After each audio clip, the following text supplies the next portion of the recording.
எல்லாத்துக்கும் வணக்கம். யாதும் ஊரே யாவரும் கேளீர். இந்த வரிகளை நாம் எல்லாரும் கேட்டிருப்போம். அதாவது எல்லாரும் நம்ம ஊர் தான். எல்லா மக்களும் நம்ம ஊர் மக்களே. எல்லாரும் நம்ம உறவினர் தான். இதுதான் அந்த வரிகளோட அர்த்தம். ஆனா ஒரு சீக்ரெட் சொல்லட்டுமா? நல்லதோ கெட்டதோ பிற டிசைட் பண்ணி நமக்கு கிடைக்க போறதில்ல. நம்ம வாழ்க்கையில வருவது தான் நம்ம ஆக்ஷனும் நம்ம டிசிஷனும் தான் டிசைட் பண்ணும்.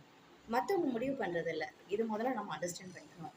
ஸோ ஸ்டூடெண்ட்டும் யங்ஸ்டரும் உங்கள் சக்ஸஸும் ஃபெயிலரும் பிறர் கையில் இல்லை, உங்கள் கையில் தான் இருக்குது. இன்று நீங்கள் எடுக்கும் சின்ன சின்ன ஆக்ஷன் தான் நாளைய ஃப்யூச்சரை பில்ட் பண்ணுது. அதனால் ரெஸ்பெக்ட் கொடுங்க, நல்ல சாய்ஸ் எடுங்க. உங்கள் க்ரோத்தை நீங்கள் தான் டிசைட் பண்ணணும், சொசைட்டியில். இதை ஃபஸ்ட்டு நீங்கள் அண்டர்ஸ்டாண்ட் பண்ணிக்கிட்டாலே போதும். ஓகேவா?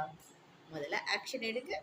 அண்ட் உங்களுக்கு ஏதாவது ஆக்ஷன் கேள்வின்னா எனக்கு டிஎம் பண்ணுங்கள். ஓகே, பாய்.